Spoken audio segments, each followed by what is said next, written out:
Hello. Hello. Would you like to do our land I would love to. Okay. Welcome. We acknowledge that we are on the traditional and unceded territory of the Nanaimo people here, part of the Coast Salish Nation. We are grateful for their teachings and their cultures and their partnership as we move towards a better future. I say good morning, Haichka, bonjour, Aiskwalawan.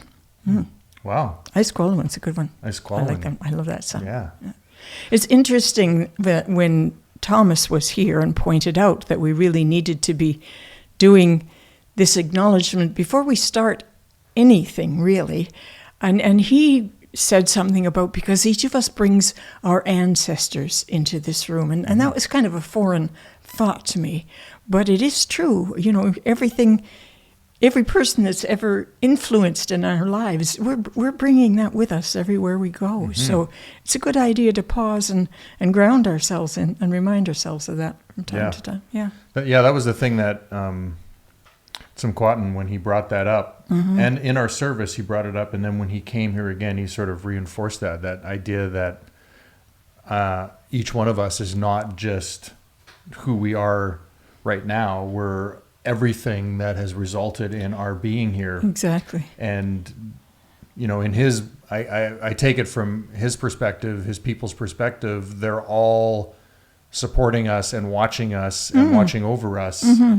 And so to acknowledge that and to call upon their wisdom to move through us while we're speaking, while we're projecting ourselves into the world, is what is being called upon. And I think it's, Yeah, indeed. And you know, in New Thought, we stress the power of being present in the now. But the thought that the past is also part of our now was something kind of, I've been cogitating on that one. Yeah. Okay. Thank you for that. You're welcome. And so we're going to talk a little bit about the burning bowl ceremony that is going to be this time of year. Yeah, time of year we do it. We have one upcoming here at Unity in a few days. But then this can just be carried forward every year. Of course. That this time of year we traditionally do a burning bowl. I think this is a time of year for people all over the world to do traditional things, you know, around Christmas. But burning bowl, we also do the candle lighting and the white stone ceremony. It's about refreshing ourselves to move forward.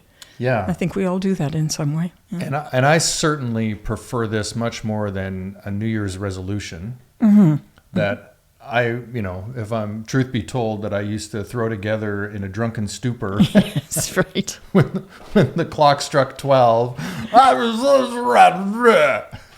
I quit smoking every New Year's Eve for 17 years. Every year. I do it all over again. So that shows you how effective it is. Yeah. It wasn't really grounded in any kind of truth or acknowledgement or sincerity with ourselves, right? And one of the things about that I think that maybe doesn't get talked about is that when we actually make an agreement with ourselves in whatever format, and then we break that agreement with ourselves, we lose a part of ourselves, and it actually drags us down further into a state of wrong thinking. I think that's the best way I can put it, where we actually reinforce negative thoughts about ourselves because we haven't stood up to what we said we wanted to do. And then we failed again. And we sort of end up setting ourselves up for a mistrust in ourselves almost. Yeah. And so I think something like a burning bowl where you spend some time getting prepared for the new. Getting prepared for the new. Yeah. So what might somebody do, and we didn't talk about this ahead of time, so now that you've mentioned getting prepared, what might somebody do to get prepared for a ceremony? And you can do a burning bowl any time of year. Let's be clear. Absolutely. Like, you could do this every month, every week if you wanted to. However, we're gonna do it at the top of the year. But what are some things somebody might do to be prepared, to get themselves prepared into that state of mind to be willing to look at what might be behind the behavior that you don't like about yourself? Okay. Very often what we think is our problem isn't at all. And very often what we think we want and what we think will solve our problems aren't at all. Right. So that being just really willing to open your mind, to meditate on it, maybe to listen to someone else's suggestions about what might be possible for you as you meditate and see whether that lands or not. Journaling, sitting down ahead of time and writing. So really, it's a time of reflection. It is, on absolutely. ourselves, and so I kind of look at this as the examined life, right? An examined life is actually a life that can evolve. Yes. Right, that can move on to new things. And one of the things for me for Burning Bowl is it's not just the things that aren't working. It's also the things that maybe have worked but have run their course. Yeah. What is something that I might actually need to let go of that's going to move me to that next place that I want to get to? If, I kind of think of it as having a North Star, an aim, something I'm aiming for in my life. And then the reflection part is seeing, what's supporting that, what will continue to support that, or maybe what is no longer going to support that, either a way of behavior that we're not happy with, or something that has worked up until now, but it's done. It's time to move on from that. And this is the object of most therapies, analysis, and what we do on a continuous basis at Unity. It's all about our words, our beliefs, beliefs we don't even know we have come out if we're willing to really meditate, listen, sit back, and be open mind to maybe it's something I'm doing that's creating this problem in my life. Who wants to hear that? But that's the only thing that will free us. Yeah. Well, I remember in a course I did years ago, something to the effect of all the relationships in my life that didn't work out. What was the one common denominator, right? Oh, yeah. I think you might have heard that from me, actually. Yeah. It's like, oh, wait a second. I was there in every one of them. Yeah. What does that say? Yeah.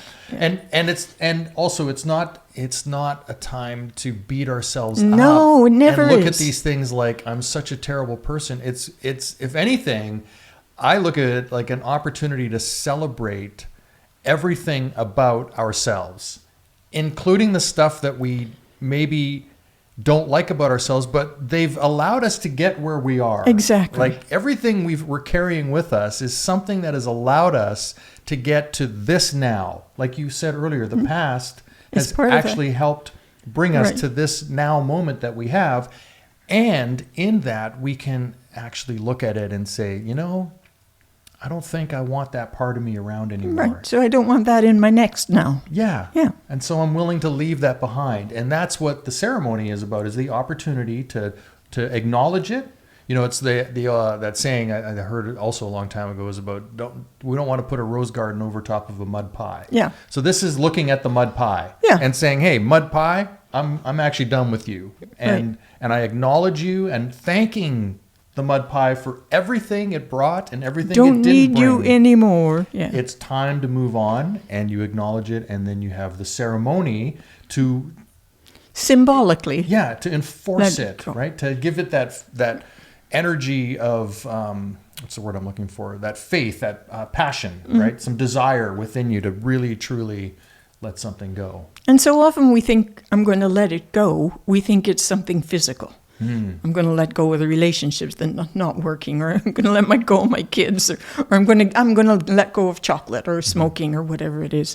And really, again, it's deeper than that. What is it about the chocolate? What is it that makes you need chocolate? Maybe we can let that need go. And then it might go deeper to that, to discover something about your past that doesn't need to influence you anymore. Yeah. But you don't even know it's there, so how can you let it go? True. It's kind of like a level of shadow work. Yes, absolutely. And all of that rests in our subconscious, which is something that you and I've talked a lot about at Sunday services, is that it's the programming that is running that we're not even aware that's running at times. That's the stuff that we kind of want to get at and begin to, it's those aha moments, right? And allow them. And then sometimes it's people in your life that you just need to let go of. Yeah. Or work or situations or whatever it is. It is. Or say to yourself, how can I respond differently to what this colleague is irritating in me? How can I change? My reaction can let go of that reaction. Yeah.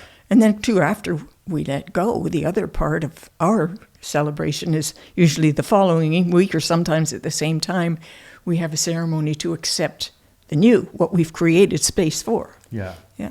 Yeah, that's usually I find that to be like a word of the year, something to adopt, a way of being for the year. But truly, the white stone ceremony could be anything. You could write you could journal a full page or two about what that looks like, what your future is. And then also, I think, getting back to the burning bowl and maybe the white stone, what can also be very useful is, if you have a significant other in your life, is to actually do this work on some degree together. What are we building together? What do we need to let go of that we've been doing in our relationship, partnership, that we can let go of? And it's really about getting real with one another and not blaming, not shaming, but really truly saying, hey, we've been doing this, it's not working. Let's agree to move this on. Right. And the beautiful thing about when you let something go is space is created. Yeah. For something new to come in. Right. And telling someone responsibly, okay, if we each make a list of the things that might trigger me. Mm-hmm. And, we all get triggered, and then we start to react out of subconsciously, unintentionally. So if we can share with each other, this is, then next time I respond that way, maybe you can gently remind me what's going on. But so often we think we just have to swallow. I had a husband who cleared his throat all the time. I never once told him how much that bothered me. And every time, again, I was seething inside. How is this progress? Yeah. That makes me think, like, so in that, here's what I'm thinking, in that realm of, it's something within me, right? So it's really about, and just try this on. This is really about me acknowledging, look, I just want to be clear. When you do that, it really irritates me. And I want to let you know that I'm doing my best to get over that. Yeah. Because they're just clearing their throat. And it's, what am I making it mean within me, right? Because I have this stuff in my own relationships with my family, with my wife, my children, my friends, where my siblings, where I need to look at it and go, okay, that about them is bothering me, but that same thing might not be bothering the next person. Not. So really the analysis comes to, what is it in me that is being triggered? And so if we can frame it in a way where we let the other person know that, hey, when you do that, I really struggle, but I'm working on it. Yeah. And so please give me some grace and understanding as I struggle through this. Yeah. But then also maybe they go, oh, they're going to be more conscious of their own actions. Right. Yeah. And so at the same time, it brings awareness to it. Yeah. Without the blaming, shaming, you've got to change, I'm not going to, thing that comes along. So this is how I am in the relationship. What can we do about that? Yes. Yeah. Because I'm sure they're going to be able to throw a whole bunch of grenades your way. Well, that's it. The thing is, you start saying, when you do that, and then the other person says, well, first of all, you did this, and then... If it turns into that, the approach has been incorrect. Because that's not the place we want to get to. Right. One of the other things I was thinking about in leading up to this, when we talked about having this conversation, was... there's obviously things in the New Testament, in the Hebrew scriptures, that we can pull from that talk about the ability to let go of things, right? To, what's the word I'm looking for? Release, eliminate? Yes, but... disempower? I don't know how would they say it. How would they say it in biblical? In the biblical terms. Repent. That's what I'm thinking of, the word repent. But you know what the word repent really only means. Go ahead. Again, pent, think. Right. To think again. Right. To what does Paul say? Is it that Paul says you renew your mind? To renew your mind. I think there's one of the scriptures he says that is to renew your mind. Through the renewal of your mind. Through the renewal of your mind. That's it. Yeah. But I was also thinking about this with some of the Buddhist teachings that I have been exposed to in ministerial school. And I think of the Four Noble Truths and the Eightfold Path. So with the Four Noble Truths, we have The truths are the truth of suffering. So maybe you agree that you can suffer. There is suffering. I'm guessing. Yes. We've all experienced that. The truth of the cause of suffering. So there is something that is the causation. The truth of the end of suffering. So there is the ability to end the suffering. And the truth of the path that leads to the end of suffering, also known as the Eightfold Path. But before we talk about the Eightfold Path, I just like, there's the idea that there's the truth of the path that leads to the end of suffering. So a burning bowl is an opportunity, but there's other ways that we can do that. This isn't just the one time of the year that you need to reflect on this maybe and let go. I don't know about you, but for me, there's been things in my past that I've had to remember to let go of several times. Like every time it comes up until I retrain my thinking. Right? Till the renewal of my mind is at such a place that it no longer gets triggered or comes up. And you don't need to tell that sad story anymore. Right. Right. When you're talking about suffering and how you hold it, I'm reminded of, and this is very advanced. It's all about taking the responsibility for your own experience. But one time I heard a psychologist say that, we have a lot of people with depression. I get depressed once in a while myself too. But it's almost as something outside myself that's happening to me. I'm depressed. And she suggested that you change the verb to I am depressing. So that something that being depressed is something that I am doing rather than something that is happening to me. And you could apply that to suffering as well. Yes, things are happening, but how are you responding? Are you suffering more than necessary? Are you adding extra meaning to this thing that's causing your suffering? Again, it comes back to being responsible, which is being empowered. That's how you gain control. Right. Carry on. But I think that's great because what you're talking about is something that I've had to learn, and I also need to remind myself, and maybe there's others that are the same, that it's not always easy to remember that I'm actually responsible for my experience of life. Yeah. It's not always easy to live from that place where what is the movie that's playing in my head, right? And then how is that actually shaping my experience around me? To really look at that and see that and operate from there sometimes requires moment-to-moment remembering. Yeah. Reminding ourselves of that experience. Yeah, instead of, I don't like the word wallowing, but getting lost in this. I mean, we don't want to go around just saying to people, just snap out of it. Yeah. We know that's difficult. But knowing that you can have some control over how you respond, what you do with your depression, your suffering, the truth that sets you free. Yeah. Yeah. Well, it's the acknowledgement, right? The truth of suffering, the truth of the cause of suffering. So that's and these can all be done by ourselves, right? Getting responsible. The truth of the end of suffering and the truth of the path that leads to the end of suffering. And yes, we can talk to others and have somebody support us on that. But until we're ready to take it on for ourselves, we're likely not going to move beyond it. Right. And of course, the other big thing that always comes up with is the forgiveness, which is the power of understanding, right? Yeah. Being in the other person's shoes, making the effort to understand where they're coming from, what drove them to do this to me, And forgiving ourselves for our error thoughts and our error judgments. I mean, have you ever made an error? I mean, has any country in the world who's been at war or terrorized ever stopped to say, what have we done that would make them hate us so much that they would do this thing? On an individual level and on a country level, that's the kind of more thinking we need to be doing. Being responsible. Yeah.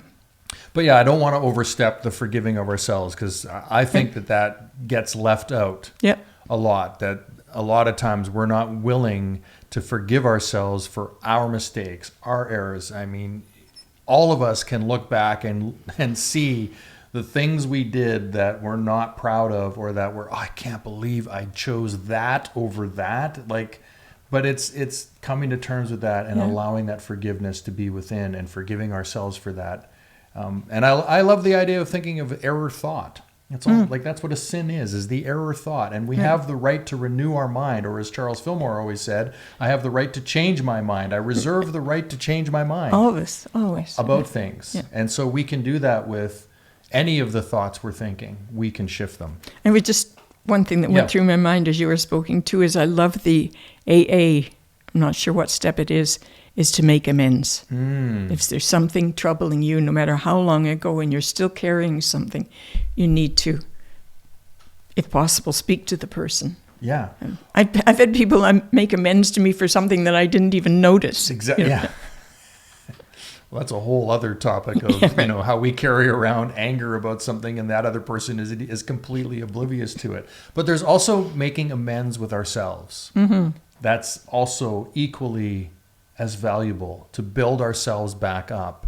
And when I first started with ministerial classes and on this path to becoming a minister, one of the things I took on in my gratitude practice was to every day find something to be grateful for about myself.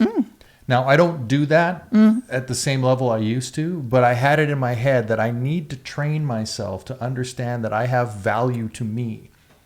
Not as I'm a great person. No, but what are the things I have that are attributes that I can value about myself and be grateful for, and build up my own self-awareness on that level that I can appreciate my own life.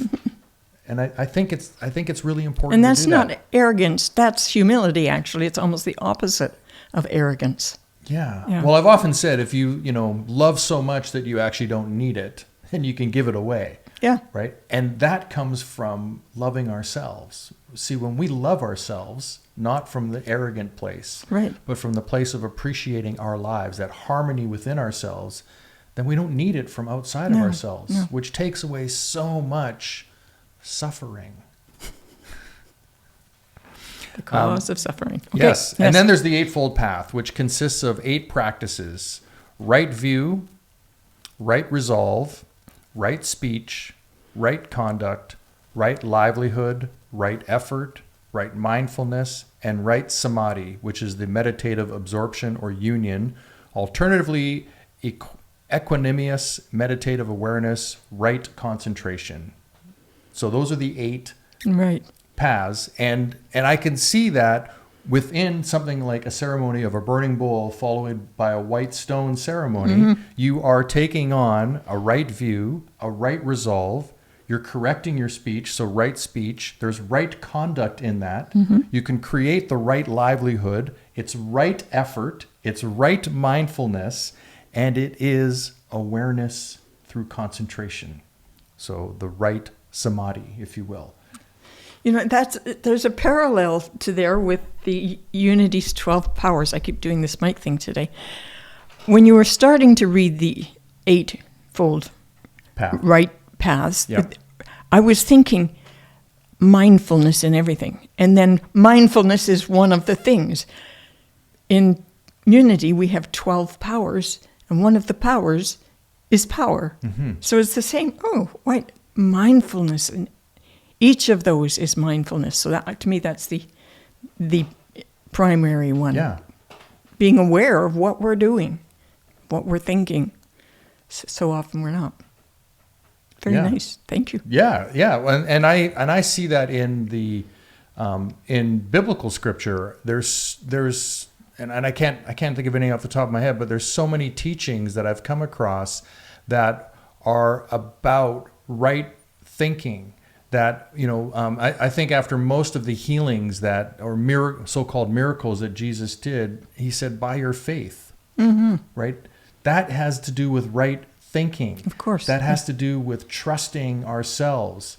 That is all about choosing a certain path and being on that path and having faith in that path.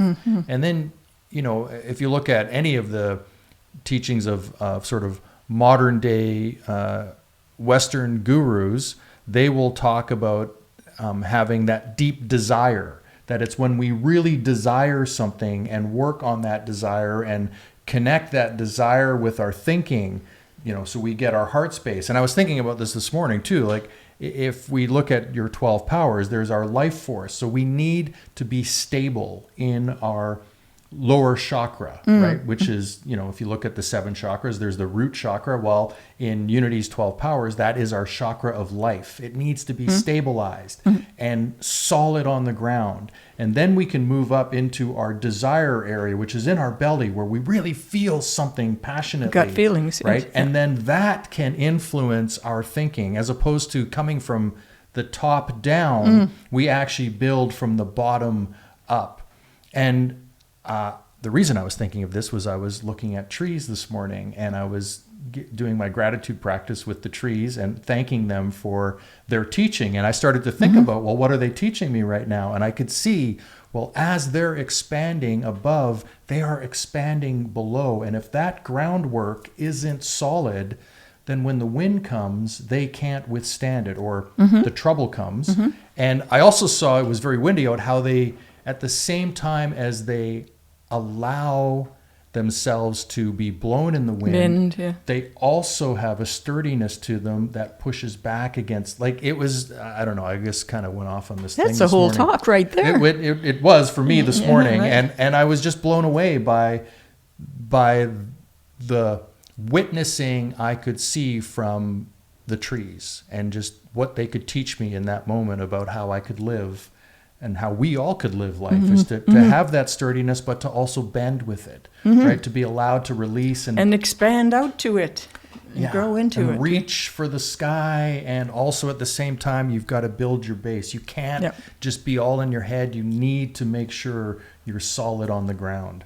And that's what that's what a ceremony like Burning Bowl White Stone is it's building that solid foundation. Reminding ourselves over and over again of who we truly are. Yeah. Lest we forget. Yeah. Well, I'd say if anybody's making a New Year's resolution, go for it.